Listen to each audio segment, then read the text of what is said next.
There's a bipartisan effort this year from former Republican State Attorney General Rob McKenna and current Democrat Attorney General Bob Ferguson to abolish the death penalty in Washington state.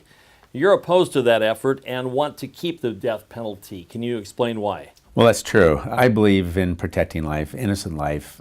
Life is sacred. But the other side of that is I also believe our job is to protect the public, keep them safe, and there's an element of justice in that penalty as well. You have the Monroe Correctional Complex in your district. That has 2,500 bed capacity. It's the second largest men's prison in Washington state.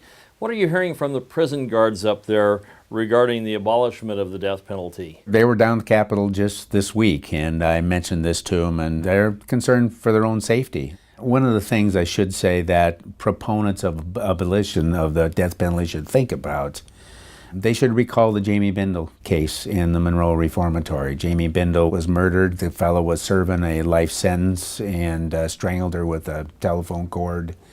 And right now he's on death row. But you put those correctional officers in tremendous jeopardy because somebody that's serving a life sentence, what's the worst you can do to him? Give him another life sentence? So you put those correctional officers in jeopardy. They keep us safe. Former Attorney General Rob McKenna says that there's too much delay, cost, and uncertainty around the death penalty, which is why he supports its repeal. What's your response to that?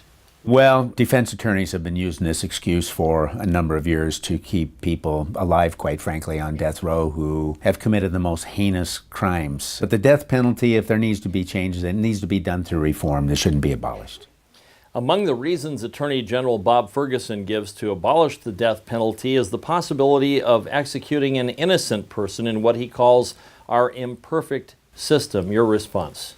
Well, our death penalty was put in place in 1981. It's reserved for the most heinous crimes, and I think anybody would be hard-pressed to go back to those who have been executed under that law and find one, even one, innocent person who's been executed under that law. Will the death penalty repeal measure make it out of committee before the February 17th cutoff?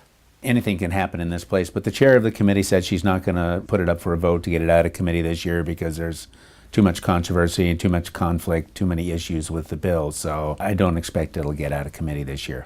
If people would like more information about this or other legislation, what do they do? Well, you can go to my website, you can call my office, those numbers are on the screen, or the legislative hotline as well. Thank you.